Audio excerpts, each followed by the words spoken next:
வியாபார பெருங்குடி மக்களே,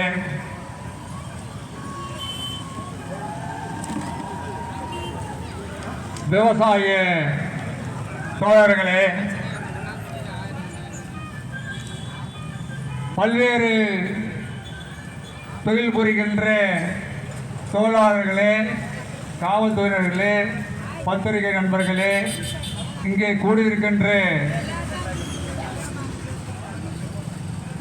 புரட்சிகர இளைஞர் முன்னணியினுடைய தோழர்களே, விடுதலை சிறுத்தைகளுடைய தோழர்களே மற்றும் பல்வேறு இயக்கங்களை இருந்து கேட்டுக்கொண்டிருக்கின்ற அரசியல் பிரமுகர்களே, உங்கள் அத்தனை பேருக்கும் புரட்சிகர இளைஞர் முன்னணியுடைய தமிழ் புத்தாண்டாம் பொங்கல் திருநாள் வாழ்த்துக்களை தெரிவித்துக் கொண்டு இந்த சிறப்பு வாய்ந்த கூட்டத்திற்கு தலைமையேற்று நடத்தி கொண்டிருக்கின்ற அருமை தோழர் பா. சந்திரசேகரன் உள்ளிட்ட அனைத்து தோழர்களுக்கும் நன்றி தெரிவித்துக் கொள்கின்றேன். அருமை தோழர்களே, ஒரு இனம் அழிய வேண்டும் என்று சொன்னால், அழிக்க வேண்டும் என்று சொன்னால், முதலில் அவருடைய கொடியை அழித்தால் எல்லாமே அழிந்துவிடும். அந்த மொழியை உறுதியாக இருந்து காப்பது நம்முடைய பண்பாடு. பண்பாடு அழிந்துவிட்டால் வரலாறு தன்னாகவே அழிந்துவிடும்.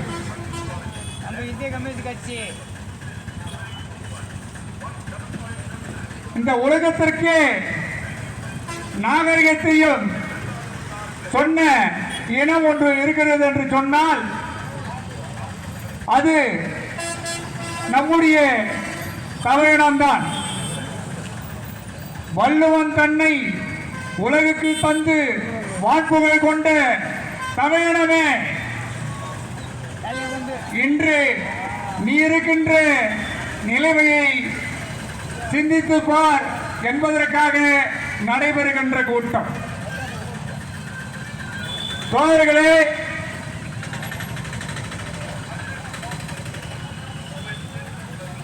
நம்முடைய தேசம் என்று சொல்கின்றோம் இந்தியாவை. இது நம்முடைய தேசமாக இருக்கிறதா என்கின்ற சிந்திக்க வைக்கின்ற நிகழ்ச்சிதான் இன்றைய பண்பாட்டு நிகழ்ச்சி.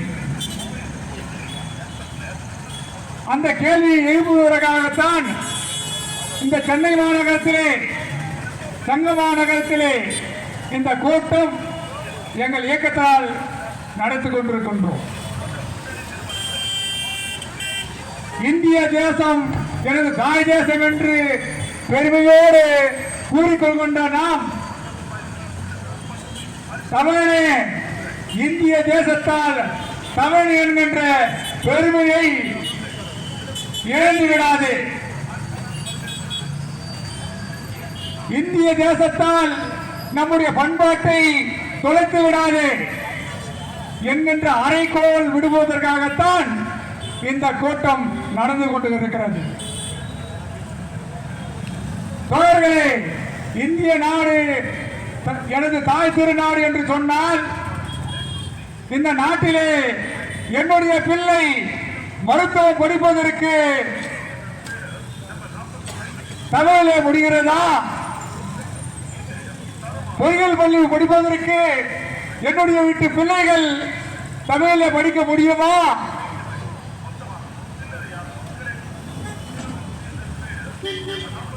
ஐடி நிறுவனம் படிப்பதற்காக படித்துக் கொண்டிருக்கின்ற நம்முடைய வறுபடத்தில் நடந்து கொண்டிருக்கின்ற பொது நிறுவனங்கள், அரசு நிறுவனங்களிலே தமிழை படிக்க முடியுமா? இது எப்படி இந்திய நாடு நம்முடைய நாடாகும் என்பதை சிந்தித்து பார்க்க வேண்டும். அதே போல தோழர்களே, பண்பாட்டு ரீதியிலே நாம் பிள்ளை பெறுகிறோம். அந்த பிள்ளைக்கு நாம் பெயர் வைக்க முடியாது. அதை வேறொருவன் தான் பெயர் வைக்க முடியும். அதே போல நாம் கஷ்டப்பட்டு வீடு கட்டிக்கொண்டிருக்கிறோம். புது நடத்த முடியுமா? அதை பூணூல் போட்ட பார்ப்பானான் வைத்துத்தான் நடத்த முடிகிறது. நாம் பிள்ளைக்கும் பெண்களுக்கும் திருமணம் செய்து வைக்கின்றோம். எல்லா ஏற்பாடுகளும் செய்யலாம். ஆனால் பார்ப்பான் இல்லாமல் திருமணத்தை செய்துவிட முடியாது.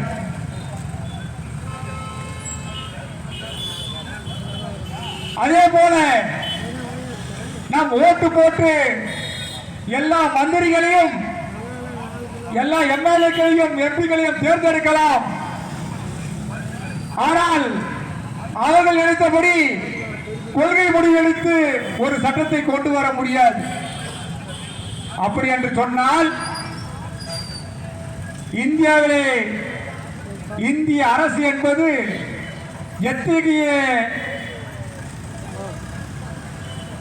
குடியரசு என்பதை நீங்கள் சிந்தித்து பார்க்க வேண்டும். இந்த குடியரசு ஜனநாயகம் என்கின்ற பெயரிலே இத்தனை ஆண்டு காலம் ஏமாந்தது போதும்.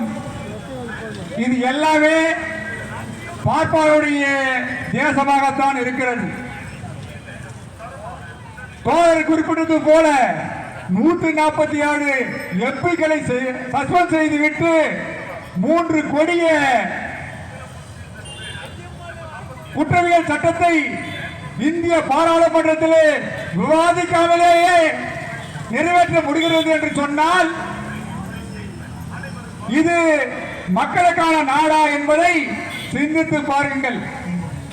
தோழர்களே, இந்திய பிரதமராக இருந்தாலும் ஜனாதிபதியாக இருந்தாலும் கூட ஒரு சிலையை பிரசித்தி செய்துவிட முடியாது. பிரசித்தி என்றால் சுத்தம் செய்துவிட முடியாது.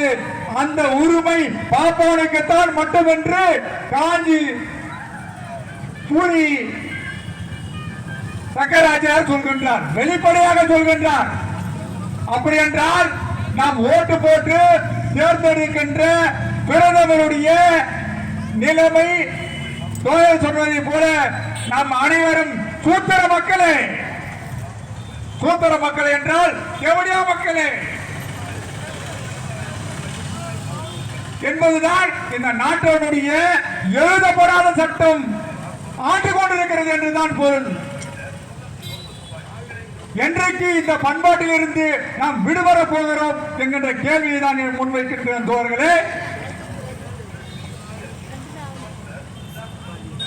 போராடாதீர்கள் வாழாது. இப்படி பண்பாட்டு ரீதியிலும் உலகத்திலேயே பழைய கல் தோன்றா முன் தோன்றி காலத்துக்கு மூத்த மொழியான நம்முடைய உயிரினும் மேலான பல உயிர்களை தியாகம் செய்து காத்த மொழியான நம்முடைய தமிழ் மொழியை நாம் எப்படி காப்பாற்ற முடியும்? காப்பாற்றுகிறோமா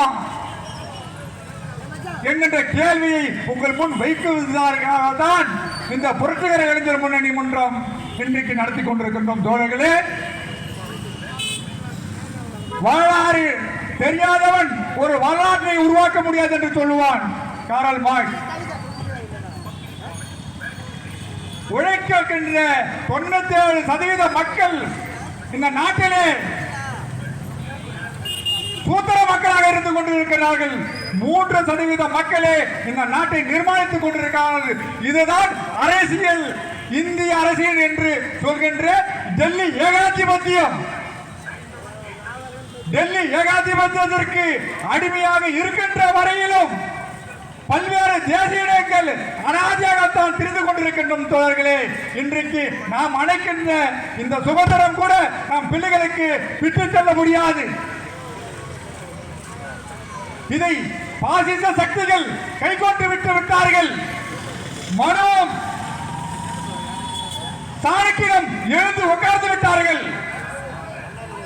அதை எதிர்கொள்வதற்கு ஒரே ஒரு தத்துவம் இருக்கிறது என்று சொன்னால் புரட்சியாளர் அம்பேத்கரும் பகுத்தறிவு பகவான் தந்தை பெரியாரும் காட்டிய நெறியை நாம் மறந்து விடுவோம் என்றால்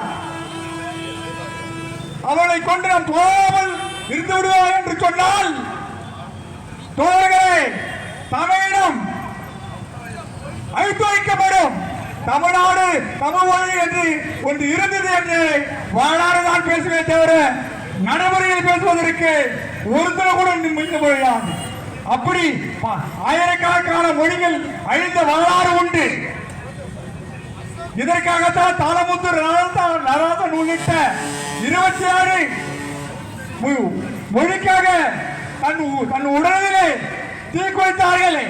இதற்காகவா தீக்குளித்தார்கள் என்பதை தமிழே, சூடு சொறியற்ற தமிழே, ஏன் தேர்ந்தெடுக்கிற ஏன் தாழ்ந்த தமிழர்களே சிந்திக்காவிட்டால், போராடாவிட்டால், மொழிக்காக, நம்முடைய பண்பாட்டிற்காக, நம்முடைய வரலாற்றை மீட்பதற்காக போராமல் இருந்து விட்டால் போக்கற்ற இடமாக கூட்டமாக இந்த தமிழினம் அழித்து வைக்கப்படும் என்பதை சற்ற தெளிவாக சொல்கின்ற இந்த முழக்கத்துக்காகத்தான் இந்த புரட்சிகர முன்னணி கொண்டும் இருக்கிறீர்களே தவிர உங்களிடத்தில் ஓட்டு கேட்க வரவில்லை.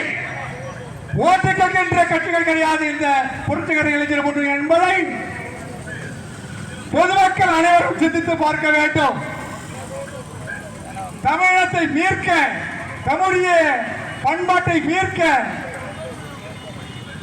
இந்த புத்தாண்டு தமிழுடைய புத்தாண்டு சுரபம் 1 என்கின்ற தை 1 இன்றைய புத்தாண்டு நம் ஆரிய பஞ்சாங்கம் சீதாராம பஞ்சாங்கம். தோழர்களே, உலகத்திலே முன்னேறிய நாடுகள் அனைவருக்கும் விற்பனை அதிகமாக செய்து கொண்டிருக்கிறது எந்த புத்தகம் என்று சொன்னால் அறிவியல் புத்தகம். அறிவியல் புத்தகம் தான் உலகத்திலே முன்னேறிய நாடுகளே அதிகமாக விற்கும். ஆனால் இந்த நாட்டிலே சீதாராம பஞ்சாங்கம் தான் அதிகமாக விற்கிறது. இந்த நாடு எங்கேயாவது உருப்படுமா? சிந்தித்து பாருங்கள். இங்க பேசுகின்ற, இங்க பார்க்கின்ற இத்தனை அறிவியல் புத்தக அறிவியல் சாதனங்களும் யாரால் கண்டுபிடிக்கப்பட்டது? ஒன்றாவது இந்திய நாட்டிலே என்று சொல்கின்ற பழமை பெரும் பேசுகின்ற நம்முடைய நாட்டில் கண்டுபிடித்தாரா? 10ஆம் நூற்றாண்டு வரையிலும் ஏபிசிடி கூட என்ன என்று தெரியாத வள்ளக்காரால் முடிந்ததை ஏன் நம்மளால் சாதிக்க முடியவில்லை? இங்கே சாதிகளாலும் பிரித்து நீ இந்த தொழில்தான் செய்ய வேண்டும், இதற்கு மேல் நீ படிக்க கூடாது, படித்தால் நாக்க அரிப்பேன், படிப்பதை கேட்டால் காதலை ஈயத்தை ஊத்துகள் என்று சொன்ன இந்த பார்ப்பாடியத்தால் அந்த கேடு என்பதை நினைத்து பாருங்கள் தோழர்களே. அதற்காக நேரம் கையில் முடித்து விடுகிறேன் தோழர்களே. நீண்ட நேரம் பேச வேண்டும் என்பது என்னுடைய நோக்கமாக இருந்தாலும் காலத்தின் அருமை கருதி முடித்துக் கொள்கின்றேன். தோழர்களே, நம்மளை மீட்க நாம் தான் போராட வேண்டும். அந்த போராட்டம் உலகத்திற்கு வழிகாட்டிய தத்துவம் கம்யூனிச தத்துவம். அந்த கம்யூனிச தத்துவனுடைய தந்தை காரல் மார்க்ஸ் சொன்ன ஒழுக்கம் தோழர்களே, நாம் ஒன்றுபடுவோம், ஒழுக்கம் தவறாய் ஒன்றுபடுவோம், தமிழ் சமுதாயத்தை சீர்கொண்டு எழு செய்வோம் என்று கூறி வாய்ப்பளித்தமைக்கு நன்றி கூறி விடைபெறுகிறேன். நன்றி, வணக்கம்.